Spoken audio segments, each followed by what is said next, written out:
Hi there. I'm Meredith Goldstein of the Boston Globe Love Letters Advice Column and Podcast. And this is Taking Care, a series where I've been interviewing mental health professionals about how we can take care of ourselves and the people we love during this pandemic. We've had a range of experts since the beginning of this series. We've talked to a music therapist who allowed us to listen to very loud and aggressive music.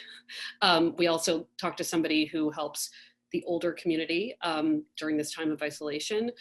We talked to someone at MGH about young people and how they're experiencing this pandemic in their own minds. And as an advice columnist, I cannot believe it took me this long after so many sessions to focus on the experience of couples, seeing as that is my focus in life, my interest in life, and seeing as my inbox as an advice columnist is filled with some of the most unique questions I've ever seen in my career, because long-time couples are experiencing things for the first time because of this stay-at-home lifestyle. So today, I'm about to introduce our guest, but I just want to mention that next week we're going to be taking a week off from Taking Care. So I hope everybody can take magical walks outside in a safe way. We'll return the following week. And now for our wonderful guest, Steven Sandage, from the Danielson Institute at Boston University, who is a couples therapy expert. He's an expert in a lot of things. So, Steven, do you want to tell us a little bit about what you do, just in general, because you do a lot of different cool things. Yeah, sure. Thanks, Meredith. It's great to be with you. So I'm on the faculty at BU, as you mentioned. I teach couple and family therapy, and I have a joint appointment in the School of Theology, where I do psychology of religion work, spirituality and mental health, and then also an appointment in the Department of Psychological and Brain Sciences in the clinical psych program. And then, as you mentioned, I practice at the Danielson Institute, which is a community mental health clinic on the BU campus, but open to the community. We have a couple therapy training program there, as well as other areas of clinical training, and I direct research there. So I get to wear a number of different hats, which is fun. Can you talk a little bit about the sort of intersection of theology and couples counseling and how that works for you, and how these areas of interest can be related sometimes?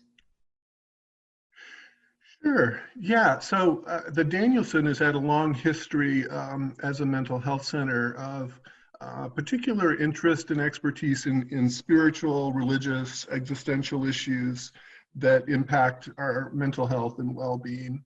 And so from a diversity perspective, spirituality and religion in particular can be important to many people around the world. Not everybody, that's part of the diversity. So we have clients who don't have any interest whatsoever in any of that, spirituality, religion, even existential questions, and we provide the best services we can with those folks. And then we have a lot of folks who are quite interested in spirituality or religion from different traditions, different orientations. Sometimes, and actually it's because sometimes people are wanting to integrate their spirituality with therapy or mental health. Sometimes it's because people have had painful, difficult experiences with religious communities, and they aren't necessarily interested in practicing, but those difficult experiences have impacted them, and they want a place to process some of that. So I get really curious about how people make meaning in life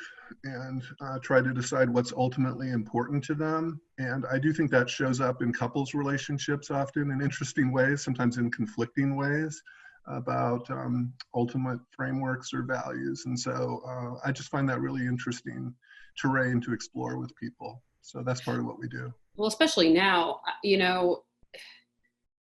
especially the people I know who don't have kids, who have had a little bit more time to process. And we'll talk about couples with children, sure, because that's a whole, I feel like there's this great divide, right? People who are doing full-time childcare in a way that perhaps no one ever intended to do, right? Because there's no school. Right. But there's a lot of time for big existential thinking. Perhaps even if you are busy, there's like, when this is over, who am I? Who do I want to be? And who am I to you? And this seems like prime existential question asking time. So when we first spoke, when we first spoke, it was because, and this is a related question, I first interviewed you because I was doing a story for the Globe about divorce. And what China had reported seeing was that once things began to open, offices opened up again, there was a spike in applications for divorce. And I wondered if that was going to happen in the United States, that perhaps, of course, like there were sort of these mildly sarcastic articles written like, oh, couples were, all bound up together and then they just got sick of each other. And of course, it's not as simple as that, right? But some researchers I spoke to also said that after an event like this, which is kind of unprecedented, that a lot of big changes are made. And you gave some really great expertise about how couples might respond in the aftermath of an event like this. Can you talk a little bit about sort of what we might see and how to analyze that information we're getting from other countries that might be ahead of us? Sure. Yeah, great questions. Well, this is unprecedented, so I think everyone's sort of making bets or guesses on how it will impact. But I think events like this, and I certainly think we've seen it at our clinic, intensifies things for people in a variety of ways. So particularly for couples, some couples are having a more intense experience of time together. And really the need, I think collaboration is such an important theme in couple relationships. How does a couple find ways to collaborate or not on various things? So you have this crisis situation that really requires unique forms of collaboration that couples maybe have not had to do before. As you noted, these sorts of crisis situations, traumatic situations are existential. And they do raise for many people questions about what is even at implicit levels, and not everyone is spending hours thinking about this, but it's sort of percolating, right? That what do I want out of life? What is life about? What's going to happen if I die? What will my life have been? So I think that's percolating in the mix as well. And so I think we're probably going to see a lot of couples having higher levels of conflict, distress, and perhaps really thinking seriously about whether they want to stay in that relationship for many more years or not. We will probably see some couples bonding more, getting closer because they are finding ways to collaborate, because this is raising attention for them to deeper issues in life that may run beneath the petty things that they find themselves bickering about. So those are, it's probably going to break both ways. I had mentioned when we talked before, there's also certain issues of privilege and economic reality for some folks who may want to divorce but can't really afford to right now, or they've lost a job and it would be hard to sort of make it on their own.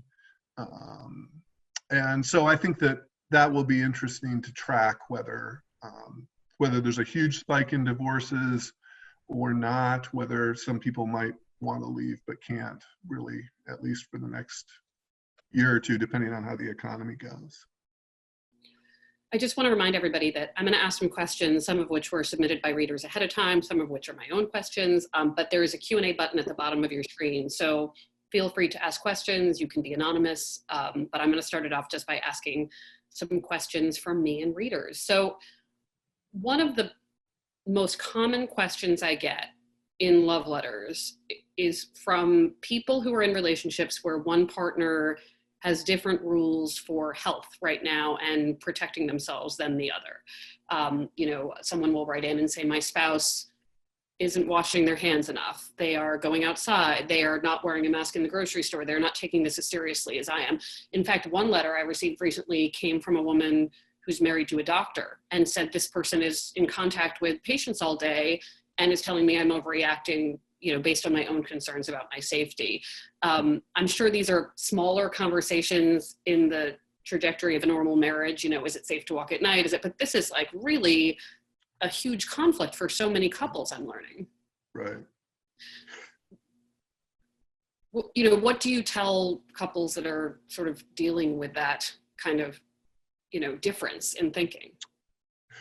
Sure. Well, I think it's useful to note that those kinds of concerns can be extremely anxiety provoking for some people, and their partner may not feel much anxiety about it at all. And in those kinds of cases, I kind of wonder about some things like, and these may be hard to jump right into a conversation on, but they would be useful to sort of surface at a time when a couple could talk when it's not in the middle of an argument or high level anxiety. I usually try to get folks to sort of schedule a conversation about some of these topics when they can be kind of calmer. But I do think some frontline workers are daily having to go into situations that are quite hazardous, and maybe they just don't have as much level of concern, or maybe psychologically, existentially, it's kind of hard to on a daily basis face the amount of risk there is to that.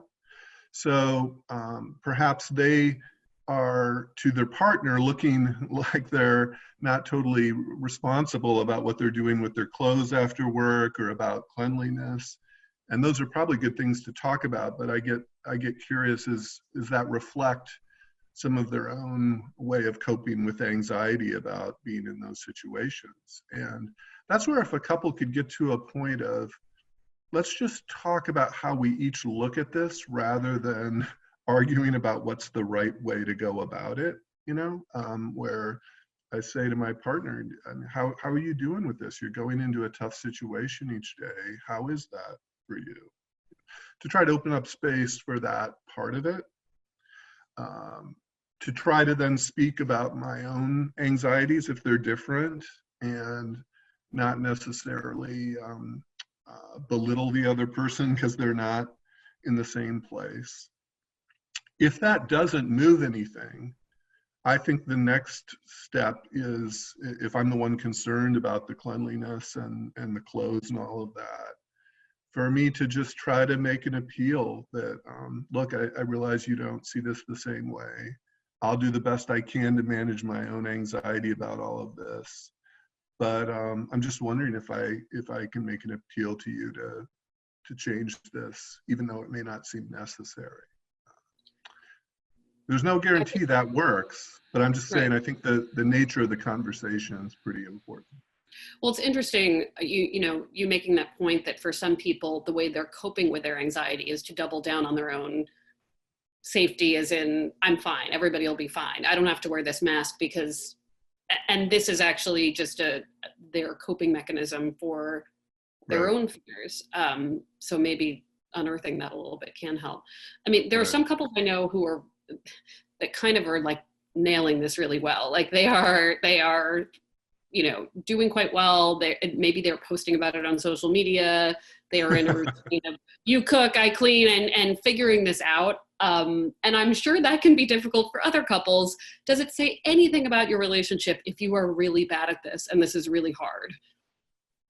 Does it say anything about? That's a great question. Maybe the way that it'd be good for us to think about is what does it say?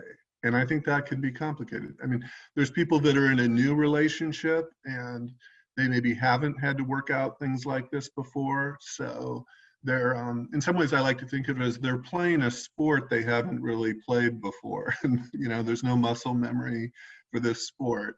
And for some couples that are newer, they may, couple relationships often start out in a kind of an idealization phase of low conflict, really being into each other, things feeling really good, and it's natural then for certain conflicts or differences to set in at some point, and you're into then a sort of different, a very different phase of the relationship, right?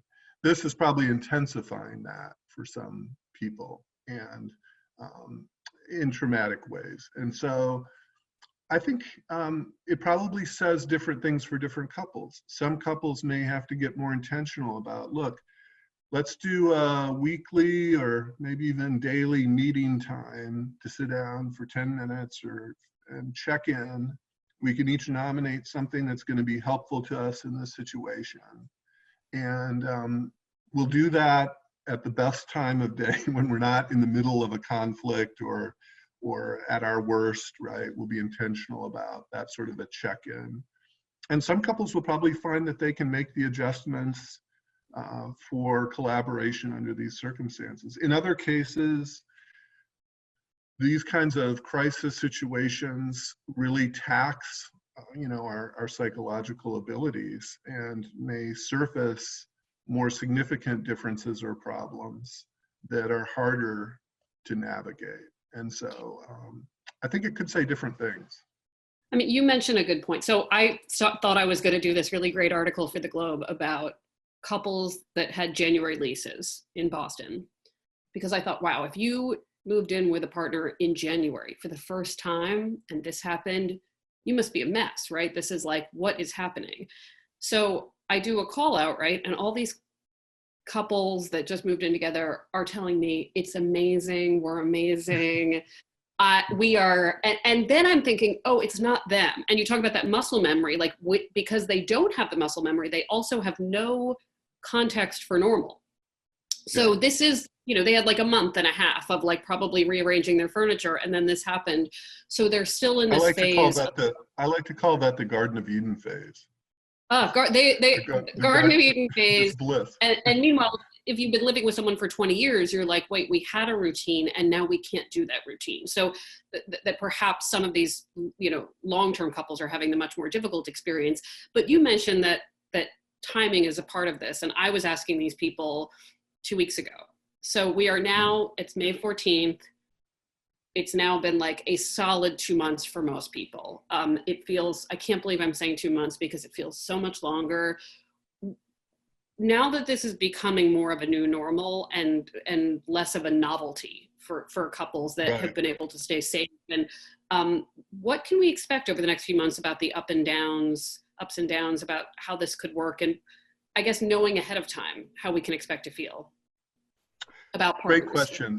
Great question. In fact, I think what may happen is a sort of double effect of there's the Garden of Eden phase of couple relationships. And then there's also crisis resilience literature.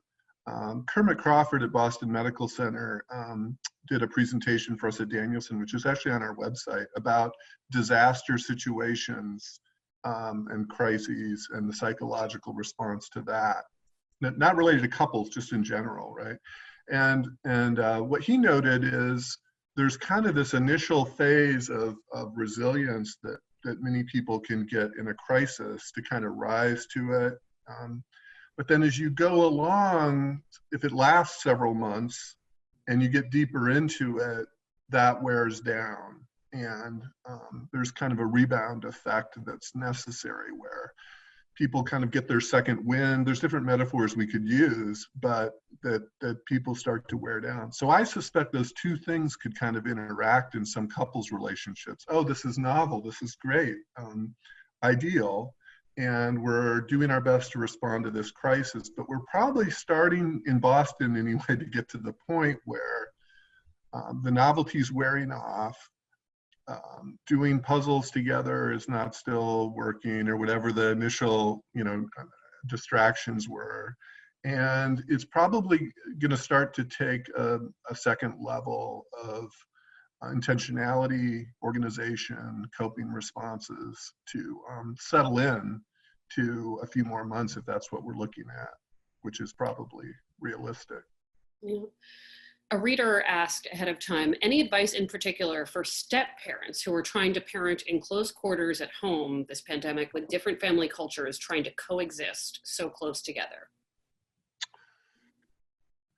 Yeah, great question. I mean, we could do a whole segment just for starters on blended families, step families, those unique dynamics. There's a therapist in town, Patricia Papernow, who's got great resources on this. I think in those situations, the parents' communication is crucial. Step parents who sort of get out over their skis, so to speak, a bit in terms of doing a lot of discipline or giving a lot of directives without the backup of a biological parent are probably in tricky ground.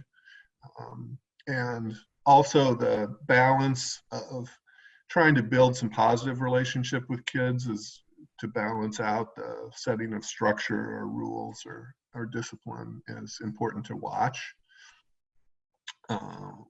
Any parent, step parent or not, can get into a routine of kind of being the fun, easygoing, permissive parent, or the law and order one, you know, and either of those imbalances is probably not going to work too well, and probably pull for the other parent to take the opposite role, and then you've got parents that are kind of polarized. So those would be the main things I would pay attention to. It's again a higher concentration of time and need for family collaboration than usual. So that's again with many of the folks that we're working with at our clinic. Schedule a meeting with the right people in the family or in the couple to troubleshoot, to talk through things, to try to see if you can kind of get on the same page, at least for the next day.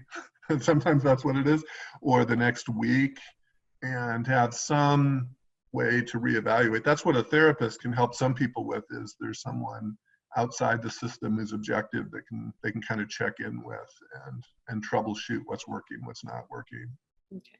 And at the end, we'll make sure to give some information about where people can find couples therapy right now, because Sure. it's out there. So, so this question deals with sort of what we were just talking about before. A reader asked, it's so hard to make the decision to have someone move in as the pandemic descended. It has been several blissful weeks, Garden of Eden, and the companionship has gotten us both through the worst of the storm, but we just had our first disappointment with each other.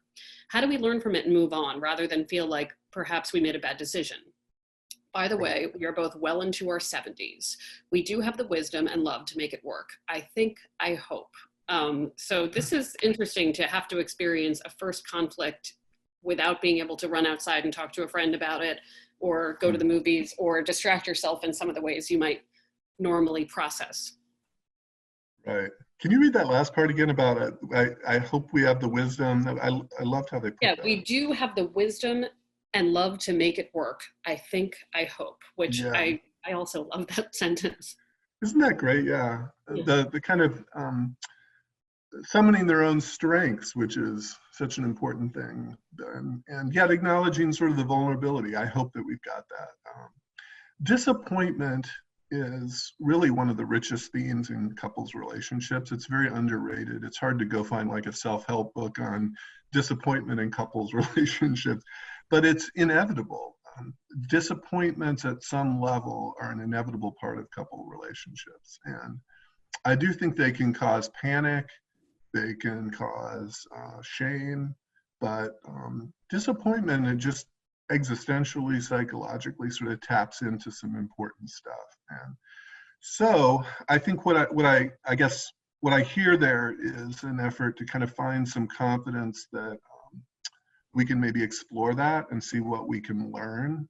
Some people, once they're disappointed in a relationship, like I said, the panic kicks in, or even almost more difficult is if I start to feel ashamed that wait, how could I possibly disappoint my partner?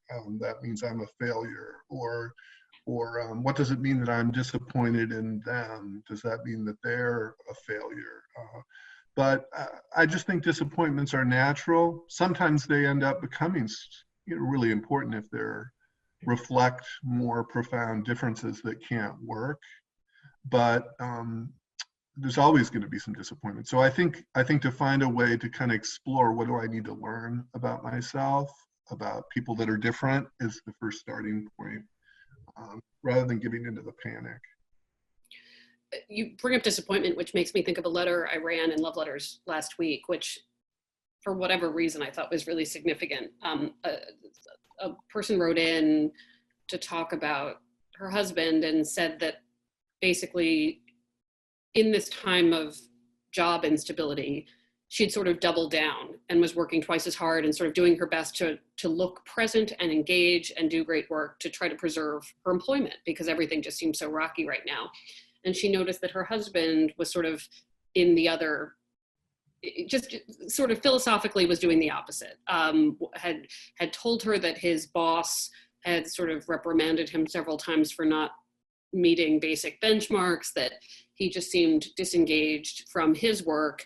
And she was talking about disappointed and couldn't understand why he wasn't taking this possibility of job losses seriously. And it was interesting because in the comment section, some of the readers suggested, well, maybe he's always been this way at work and you've never seen it. Maybe this is exposing something that is about his work ethic. And I wondered what you thought about people who are working at home together and now noticing perhaps things they never knew about a partner, and their work lives. How they talk to employees on a Skype call or a Zoom call, that kind of thing. Right, yeah.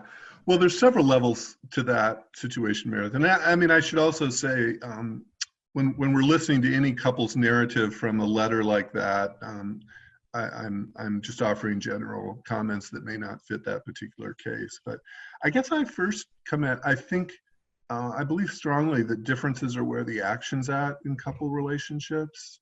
In other words, differences are really interesting and important, and healthy collaboration in couples typically involves a sort of a mindful, non-judgmental attitude towards the differences as a first kind of posture, which none of us can do all the time, but it's good to come back to getting curious about why my partner might be coping differently with the situation rather than immediately judging or evaluating it, And again, crises are going to prompt different responses in people. So those would be a couple of classic examples potentially, right? That might actually be a response to the crisis. One person intensifying their effort to do the best they can at work to not lose their job or to secure some advantages there. Another person maybe, and maybe this doesn't apply to this case, but I've seen it. So the other person is like, wow, life is more important than work. Or I'm overwhelmed by all of this. It's hard to get motivated for work, right?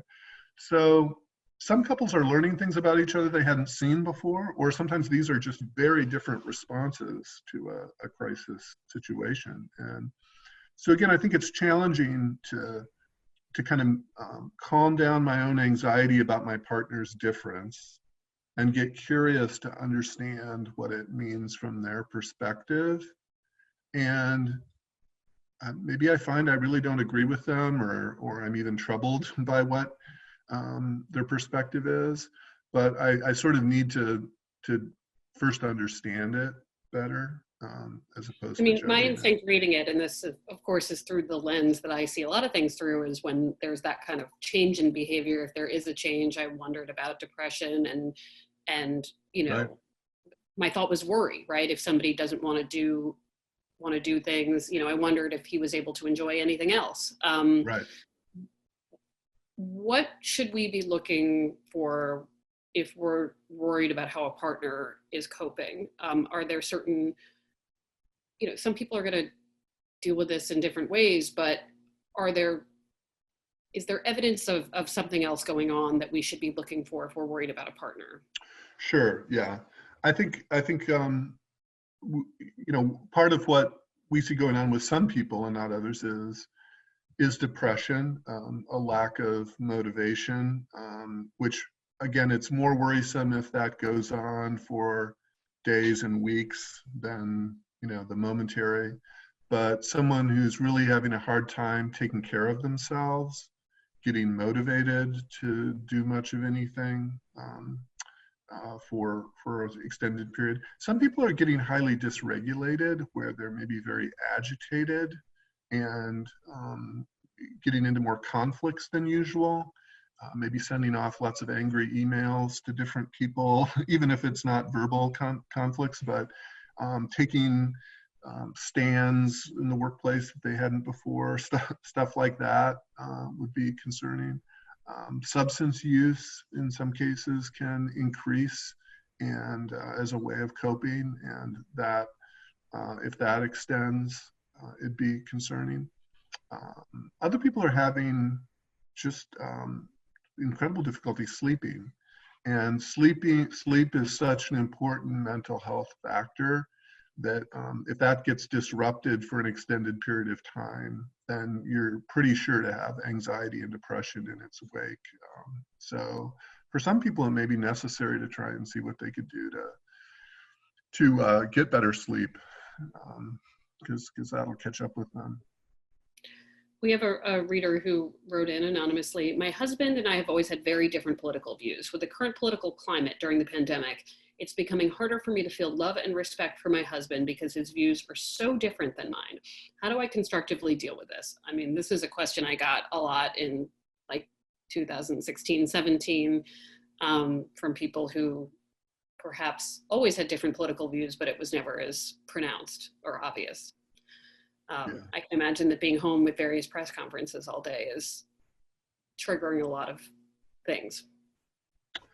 Yeah, well, again, now the political differences are not even really just about politics, because we have political leaders that are kind of negotiating a response to a crisis, right? So again, politics takes on an existential level as it starts to affect our basic security about how the authority figures are going to get us out of a crisis that most of us have never seen before, right? So again, I think it's important to sort of get my anxiety grounded enough that I could try to understand someone else's perspective and maybe move it out of just the political party thing, but try to move the discussion a little deeper into what gives us each a sense of security, and why do you find security in that strategy? What is it about that seems like it's going to be so important? And hopefully I get a chance to explain that as well. What are the values behind this, or the hopes and fears behind this that drive me to perhaps anger or mistrust towards a certain set of leaders? But that is really revving up in a lot of households, and really important to kind of try to have those conversations not at a reactive time when I just heard something that set me off on television, but at a time that is a bit calmer, where there's a chance. When the brain's overwhelmed with emotional reactivity, we don't really take in new information anyway. So if I'm talking to you about a profound difference when my brain is on fire, I won't really understand anything new about what you have to offer. So I also think it's sometimes important for couples to know when a conversation is not going to have a high probability of success, and to pull themselves out of that earlier. One of the things that distresses couples I see in my office early in couple therapy is they'll often persist in a conversation even when they're both emotionally dysregulated. And at that point, they're more likely to say something insulting or hurtful. And then you've kind of poured gasoline on the fire. And it's not that we shouldn't have conversations about differences. Those are really important. But to sort of set the conditions for that intentionally is important. And some couples have a hard time doing that on their own. That's where they may need the help of an outside person to sort of scaffold those ways of having more constructive conversations. Is it ever appropriate to just sort of ban topics altogether? I'm just trying to think in a household where, it's impossible to take politics out of the conversation about how we move forward right now, right? So is it ever okay to say we're not going to talk about the following 5 things because we can never resolve those differences and then it seeps into the rest of the day? Or is it better to try to have a dialogue? Yeah, that is a great question that I think is fascinating. So here's what I would say is, definitely, if we're in a crisis, we can't handle this topic, it's just too provoking. It's better to put it on the shelf for now. I actually think that part of what happens in couples relationships more, normally even, is that we find over time we have differences. The longer we're in the relationship, the more differences are actually threatening, because we have more in the relationship. And so what you sometimes see with not every couple, but a lot of couples, is going from that Garden of Eden phase to realizing, oh wow, we have some pretty big differences. Let's not talk about those a whole lot. Let's try to go back to the things that we can be on the same page about or in sync about. But I think those realities of difference do become important and can actually be strengths in a relationship if it's possible to actually talk about them in constructive ways, which it isn't always. But I do think that there's differences that kind of are important that get put on the shelf for years. And I think that usually catches up with couples eventually. Not every couple, but many couples, it eventually sort of catches up with them if they haven't developed the ability to talk respectfully amidst their differences. So when I see couples in couples therapy, the most common thing they usually say, again, not every couple, but many, is we want to get back on the same page. We want to get back on the same page. But the reality is usually there's very important differences that they also need to be able to talk about and figure out what to do with. So they might not have been on the same page in the way they thought they were in the beginning. Right. But to your point, in a crisis, it may not be the time to pull out the most provocative differences that are most anxiety provoking until you have some help that can sort of scaffold those conversations. One of the other common letters I'm seeing in my inbox is people romanticizing former partners. And obviously this is because they're staring at literally the same person all day. And what a great time to remember 15 years ago when there was someone else. But, Yeah. I know what I tell them, but, what do you tell people whose answer to the fear and anxiety and monotony of this is to really remember to have an interesting lens at history and to sort of suddenly be very interested in things from the past? Is that a real feeling? Does that suggest something bad about the relationship you're in, or is that just comfort food? I like your metaphor of comfort food. I think, is comfort food bad? No, it's good, but if you're going to eat that every day, it's probably going to be problematic, right? I think that is a natural, what you've suggested, to kind of want to think about a different time. Sometimes it's sort of age related. Like someone might be thinking back to high school or college or an earlier point in life. Sometimes it is the ideal of a partner that seemed easier to deal with than who they're dealing with now. Sometimes there's an undertone of grief to it, missing some former time or some former experience, or sort of longing for a less complicated life experience. Occasionally, maybe it is kind of meaningful that there was something really important about that partner and them that they're figuring out, sort of like, wow, when I was in that kind of relationship, there was a part of me that was easier to express, and that's important for me to realize.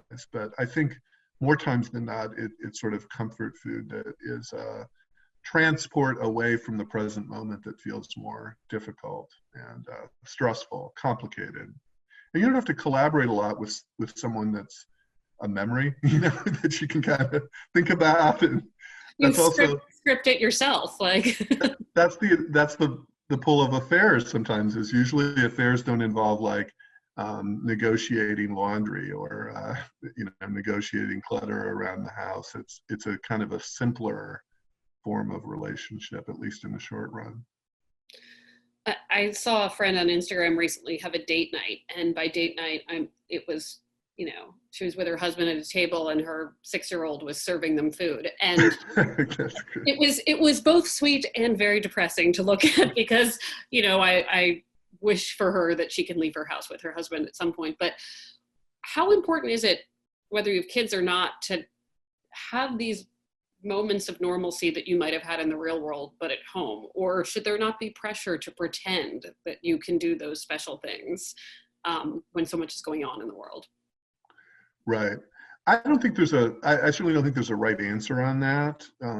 But I do think to take the relationship seriously, look for ways to not just sort of veg out as coping, but to look for ways to kind of have good experiences, positive experiences. And that's also always so subjective for the two people, right? So one partner might say they want to have a date night and do something special even at the house.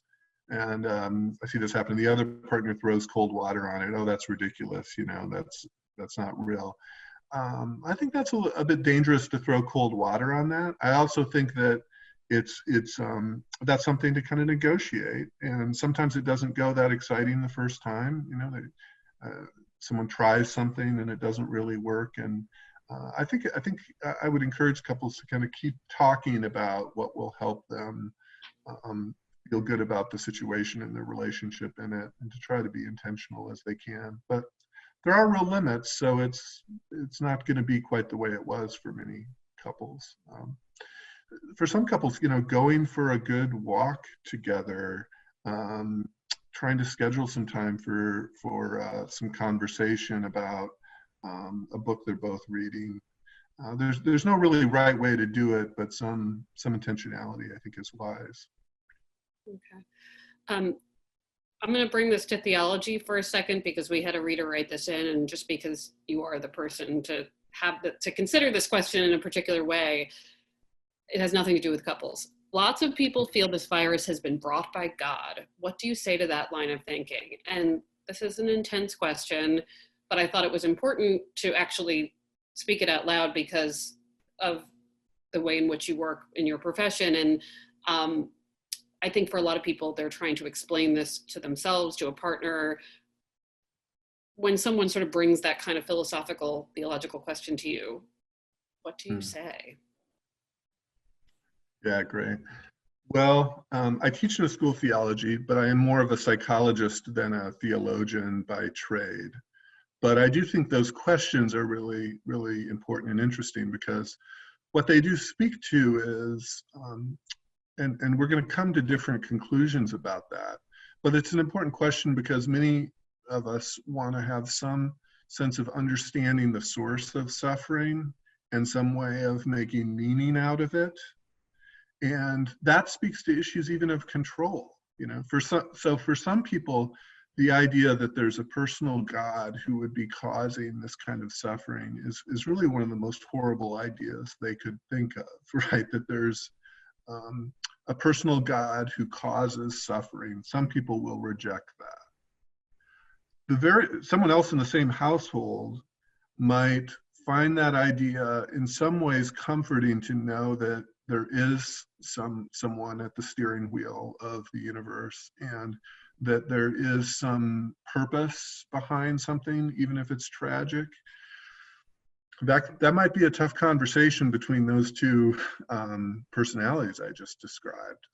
But I really think it's important how any of us makes meaning out of painful, tragic events, and what might give us a sense of hopefulness that there's some way through it. And religions and traditions around the world answer these questions very differently. And so, as a practicing therapist, my job isn't to provide the answer to that question, but I'm definitely very curious about how people understand it, because it is important to find some way to feel hope in the midst of suffering. And so I think it's an important question. How much time do you think, I'm moving this back to couples, and thank you for taking Sure. that question on, but how much time do we need alone as humans? I know it's different if you're an introvert. I know every human is different, but I do hear from people that they've literally run out of things to say to their partners because there's no updating, right? They were there all day for the most part. So for people who are really in the same house for awake for however many hours a day, it's like, oh, tell me about your day. Oh, right, you were there. What is healthy alone time, and how do you get it if you can't really escape? Yeah, great question. Well, as you suggested, it's very different between introverts and extroverts. Introverts need some alone time to sort of recharge, and it can feel hard to recharge around other people all the time. And extroverts often recharge through interaction, through conversations like we're having. So I think it's important in a couple or a family to begin to understand people's different temperaments or personalities on those dimensions. Obviously, some people are in big enough dwellings that it's easy for the different members to get their separate space, and that's pretty helpful when people have that. but I've seen other families that are in very small, cramped spaces, and it's very difficult. So I guess I would say try to come to understand those differences and accept them within the family. If someone has a greater need for some space to recharge, I think it's important to try to honor that and to see what's possible. Maybe for someone to say, hey, I'm going over in this corner of the apartment, I'm gonna read or meditate or look out the window for the next hour. It would really help me if I could just have that uninterrupted. Now, of course, then if there's small children and you know, or folks that have a harder time respecting those boundaries, that's another thing to manage. But I think it starts with sort of trying to know myself and others in this space and seeing how we can negotiate something that'll work for everyone. Okay. We have a question that says, am I failing my kids if all my attention and focus is on work in the middle of this pandemic that is affecting them as well? I can't split myself, and I have expectations as an HR professional to talk to employees all day. Any advice on how I can do better? And, you know, thinking about this through the lens of couples too, who gets to do one thing, who works while who does caretaking, and how to make room for all of these responsibilities. You know, if you could sort of touch on how to have those conversations and what this person might be thinking about themselves as a parent, that would be wonderful. Yeah, absolutely.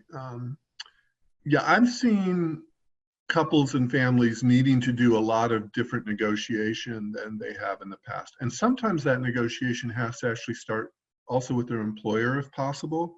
Some employers are not probably going to be terribly understanding about these realities, but my sense is I've seen more times where you have if it's a two-parent family, both are working outside the home, they've got young kids who are not in daycare anymore. Now that's a totally different scenario than what they had going.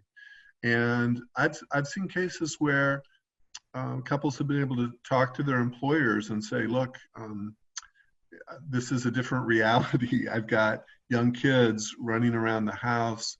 My partner, my spouse is also working outside the home. I need to somehow see what the options are for negotiating when I do my work or when we do meetings. And more employers, I think, have been open to that than not, from what I have sensed. That also then suggests, as you raised, that the couple needs to have those conversations and to try to negotiate a fair arrangement between the two of them if possible, so that one partner isn't having their work sabotaged while they're doing all the childcare. And again, some couples can have those conversations. Others are probably going to need the help of a couples therapist to sort that out and try to get to a fair arrangement. There's other things that obviously come into the mix there that I'm sure some listeners are negotiating that, well, I got my partner to watch our kid, but they just stuck them in front of TV for 3 hours. And that isn't my idea of what is the enriching activity for our 5-year-old all day long. And so that's another level of the conversation is if I'm the one that's on deck, what does that mean? And those have to be negotiations. And sometimes each person's going to have to give a bit. Okay, maybe the reality is for my 4 hours of watching the kid, I can't do 100% enrichment activities for the full 4 hours because my boss isn't going to give me, a 4-hour break. But I can try to make it something more than just, cartoons on television. So, I mean, I say this every week, and I understand I have no children. I'm not an expert in children, nor am I a professional mental health expert. I am a journalist who writes an advice column, but every week I am so grateful that my single mother plopped me in front of a television because she had to, because I will tell you that I am doing great with my television right now. And I truly believe that watching a lot of television when I was a kid sort of taught me a lot about different kinds of people and humor and all. So I keep telling every parent friend I have, like, stop the thing about screen time. Like, some of it, actually a lot of it is okay, but that's just me. I'm only playing expert. It prepared you for a crisis situation, it sounds Oh like. yeah, I was So your like, mom oh knew what no, she look was at doing. me. It's like me and my TV. Like, I don't even have to watch anything fancy. I can, like, you know, whatever's on TV, I'm like, okay. So we have a question. Can I say one more thing about that? I mean, I think the thing to notice in couples, again, couples collaboration requires a lot of humility. I have to be willing to kind of see that your side of this may have some merit, even if I think mine does too. And some couples get polarized between the one parent who's advocating for 100% educational activities with kids who are home. The other parent is just, it's nothing but TV. You know, there's room in the middle often for people to kind of negotiate something that doesn't have to be sort of perfect enrichment or just total vegetative, whatever, right? Right. So. We have a question. What's your advice for relatively new couples quarantining together? We were long distance. I'm British. For the large chunk of our relationship, and since March, we've been living together. Okay, so they were long distance for the chunk of their relationship. And then since March, they've been living together, getting to know each other, and stuck at home 24 hours a day with each other. Is there any way you can recommend communicating better with each other while still working out one another's boundaries and needs? And this is also a narrative I hear a lot, where it's not like, oh, we just moved in. It's, we were literally across the country, long distance in different countries. And now, because we had the opportunity to work remotely, we quickly moved in together, even though we haven't even spent 5 days in a row together usually. So what kind of advice can you give to people who are not only living together for the first time, but around each other a lot for the first time? Yeah. Well, in some of those cases, folks have a lot of courage that they ought to draw on as their strengths for getting into that. And I think the reality with couples I've seen like that, won't apply to every situation, but is the reality is they don't really know each other all that well. Even if there's some good things that pulled them together, and it doesn't mean that that was a bad idea, it just means that there's really a lot of getting to know one another. And as we talked about earlier, that can present anxieties, it can present disappointments. People sometimes start to panic. I think it's good to try to do what I could, breathe my way through it, to sort of see that as normal. The anxieties, the disappointments are normal, and to realize that there's going to be a need to sort of get to know each other over time, to have conversations that kind of probe what people care about, what they're really about, what their life experiences have been. And if someone's moved from a long distance, that's also got its own set of challenges that they may start to kind of miss where they're from, the familiarity of someplace else. It's normal to get some grief effects when you've transplanted someplace really new. And again, that can be one of those things that's exciting in the early phases. But then over time, especially in a crisis, I start to really miss where I'm from.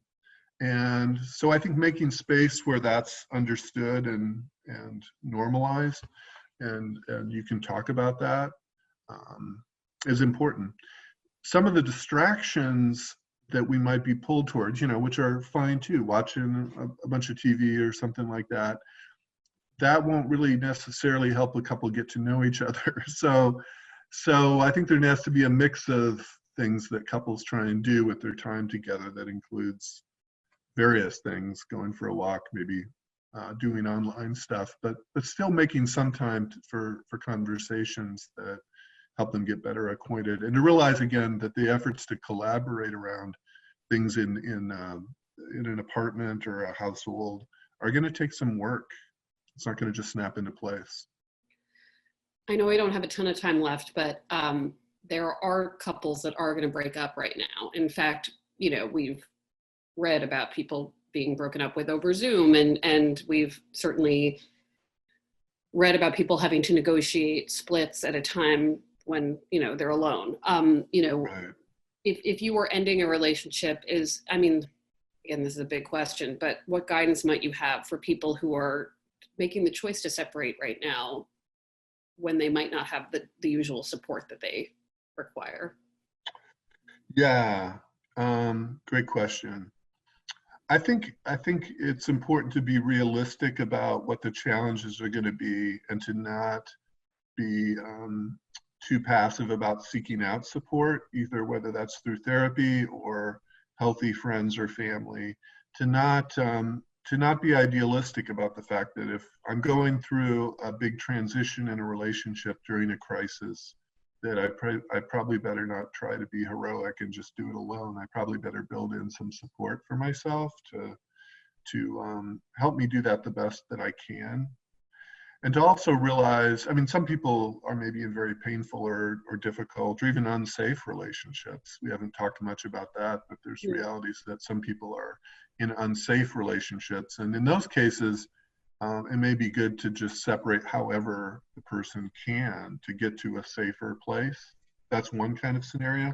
There's other scenarios where safety isn't the issue, but breakups can sometimes feel like if I'm really angry and we have a bunch of conflict, then it's a bit easier to leave the relationship, sort of a dramatic breakup. And that just happens. But I think if people could try to bring forward their best self, even if they're needing to break up, and not do it with a tremendous amount of hostility, I think that ends up sort of being better for everybody. And if people can kind of admit that this just isn't working anymore, that's probably a healthier way to try to do it if possible.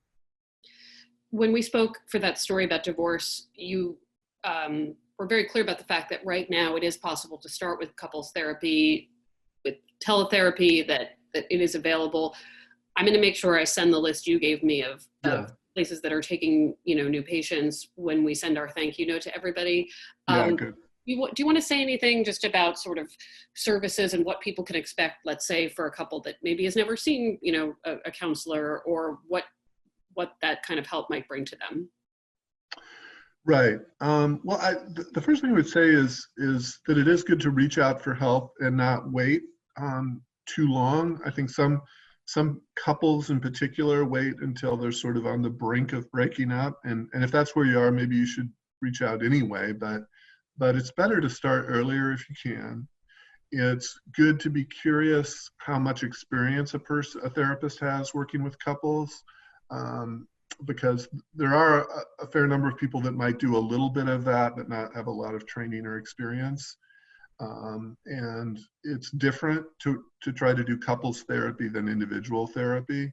Those are different skill sets, if you will. I mean, some people can do both, but I think I would be curious to try to understand someone's training and level of experience.